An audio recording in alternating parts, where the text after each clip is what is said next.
Hey everybody, it's Lynn from A Bit of Birdsong, and I pretty much finished up this newest grungy junk journal today. It's more like a book. I don't know. I think we call everything junk journals, and I'm okay with that. It does have a lot of junk in it. It is the one that's bound with safety pins, and I did end up wrapping this beautiful piece of porcelain or glass. It's from an old dish, I'm sure, that I found in a cemetery in Burlington when Jason and I were out looking for family graves. I talked about this in a previous video. This was in the edge of the woods, I think at probably what used to be like a dump site or a trash pile. People used to just throw things out, but they did not waste paper and plastic like we do. So, I feel like it was okay to pick up pieces of broken glass that had been washed up with the rain or whatever had been happening. I would never tamper with cemetery markers. In fact, Jason and I take tools with us to try to uncover markers that have been buried by grass. Even if they're not in our family, if there are requests, like in other places, think about being in a different state and you feel like maybe you have a relative who's buried here. You can go on Find a Grave and you can request that grave site be GPS marked and also photographed. So we try to do those for people who have requests, especially Jason. Jason does it, not me, but I go with him. We do try to clean things up and leave things better than we found them. So just wanted to explain that. I absolutely love the way this turned out. Look how thick this is. And we've got this beautiful paper that I've decoupaged on the back. Victoria, this might have come from you. This has got some French on it, I think. Just so much fun. And then I went with the original drawing that I thought about putting on the front from the very start. We have a flower that's been distressed, and if you take apart a flower, it's really easy to put it back together with a brad, and then you can just glue it down, and that brad sort of just hides. You could rust it, or you could stain it somehow, like with alcohol ink. This is pretty much, so I went with everybody's suggestion to think, that it's going to be okay to add a few pops of color. This is mostly just white, off-white, grunge, but there are a few little bits of color. For instance, in this, which is from the coffee bag, we've got this greenish blue here that was from the letters on that. Here is a piece of, it was a sample booklet, and it had been put together with these, they're kind of like rivets, I guess. They look like brads on the top almost, but they've been connected with some sort of machinery. So I just used a kilt pen to put that whole thing in here. That's where I cut all the samples off. Let's see, we just have clusters of really pretty fabric and maybe just some scribbling and that sort of thing with, that's either my ink for my dip pen or India ink, which I use sometimes. I feel like this journal brought out sort of a lot of melancholy, maybe things that I need to deal with that I'm not even aware of, and they come out when I start making a journal. I feel like this journal is a little bit dark in a way. This painting is mostly done with coffee, and I didn't glue over it, so we can lift this up and see the whole thing. And I like to write messages into these. Sometimes I will put birdsong in their hair. It's not in this one, but it kind of hides it. You can't really even see it. I wrote underneath her collar, "When your betrayal returns." I'm not sure where that came from, but it just came to me when I was making this one. I love that somebody said this looked like a mom, maybe in the 50s or whatever. I don't remember the decade mentioned, but it reminds me of an older mom. I can see that correcting her children. It also reminds me of a possessed baby doll. It's kind of creepy. So I called this one Running with Scissors. Not sure why. There's another bunch of flower petals, and I didn't try to lay all these completely flat. I like that look of just it being wrinkled and old.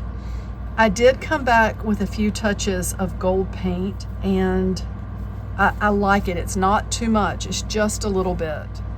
And I may add a few more things to this, but for the most part, I think it's done.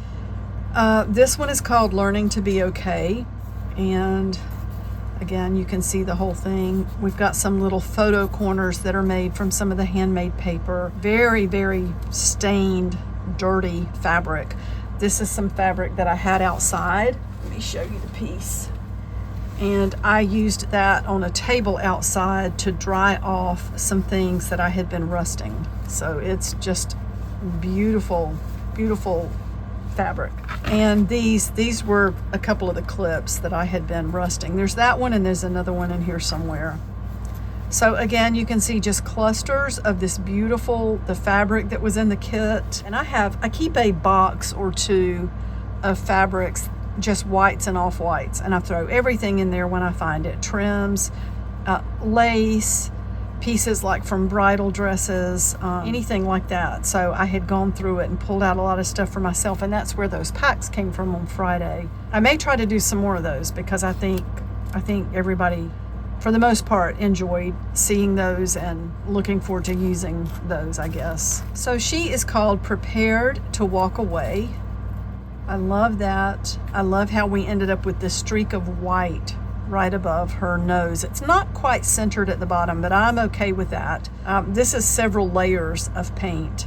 And she would be one, if you look, you can see where birdsong is scribbled into her hair. You may not be able to see it, but it's in there. We have this beautiful lace, and again, a piece of paper torn from that little French magazine page. This one, so I love the way this turned out. It's kind of creepy. It's very primitive. It's not, I wouldn't call that a skilled anything. I did put some gold leaf on it. So what I did was just take a square and draw that crude picture with a pen with the ink that would run. I did use a lot of coffee in that one, and I used black ink. And then I traced around a roll of tape actually and cut out the circle. It's got a couple of layers of the Mod Podge on it, and I did add a little bit of gold leaf. You can see there's a little bit of gold here from some paint that I used, and just more clusters of fabric. This is what I wanted this journal to be. I totally wanted this journal to be just full of really beautiful grungy fabrics with a lot of staining. I could add something to this. I'm not sure if I will or not. I love these layers over here. All the different, there's a couple of different pieces of lace, and this might be even hard to see, but that once again came from something that someone created that I found in a thrift store. It was the size of a piece of paper, but it's like these jumbo letters. This is one of those sheets of paper that is glued at the top in the library books where they stamp your date of return. So they're usually little, but each line, you can see how big this is. So somebody enlarged it, and then the paper, it's not even paper. Whatever it is printed on, it's like, I mean, I wish I had some. It's almost like when you tear off glue like this, it's like that. So I'm wondering if it is a layer of glue or Mod Podge or something, but I just don't see how. I don't know. I wish I knew how that was done. I would be totally recreating that if I knew how that was done. And I don't know if you can see, like, each signature is made with 2 pieces of paper that have been sewn to fabric strips, and then each signature was put in with a couple of safety pins. And that's how we get this beautiful binding on the outside. We've got 2 strips of fabric in between the book covers. So going back to this, I love this. This is a simple page. I'm going to be writing something down here. There's another piece of the glass. It came from the really old cemetery where Jason had a lot of family members buried. So to have a piece of broken glass from the edge of the woods, I don't know, to me it's really symbolic. And this was one of those graveyards that it was expansive. There were a lot of people buried there, and it went way back to the early 1800s. So some of the earliest graves in this one were being encroached upon by the woods. They were way out at the edge. It was so blistering hot this day. I mean, I took a picture of myself just to see how red my face was from being out in the sun in this 90-something degree weather looking for markers. Anyway, I'm happy to have this, and I want to make a little note down here about where we were and what cemetery this is.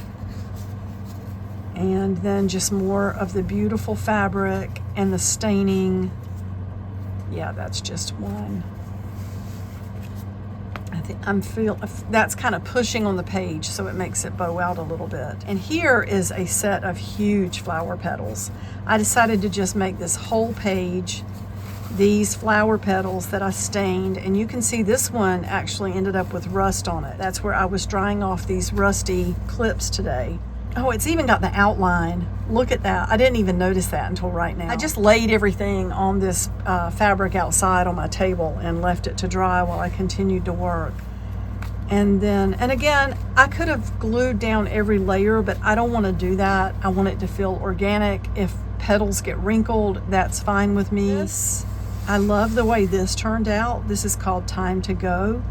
And you can see just a few little pieces of gold leaf here.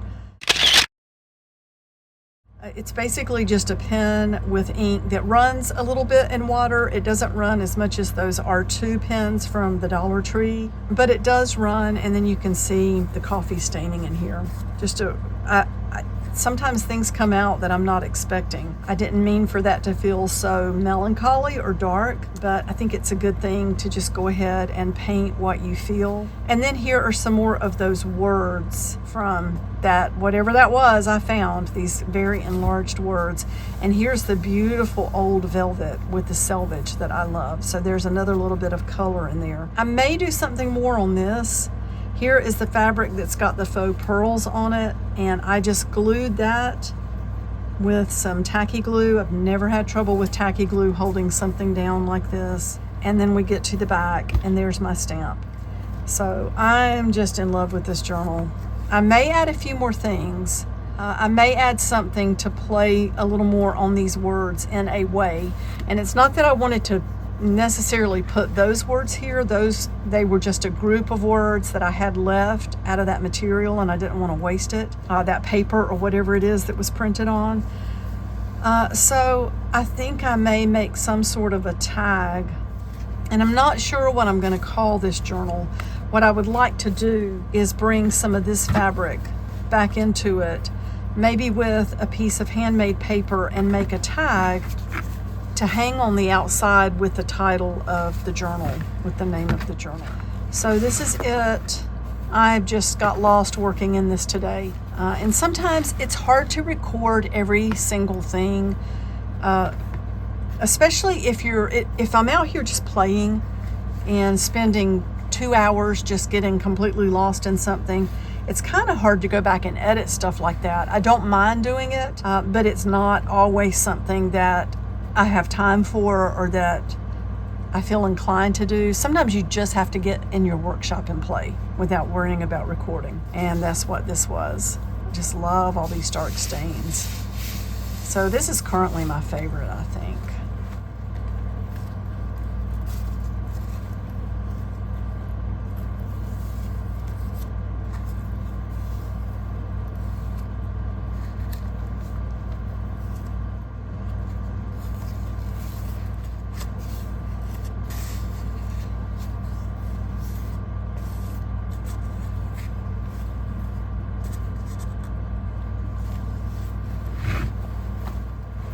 So that's it. Thank you so much for watching. I'll be back really soon, and bye for now.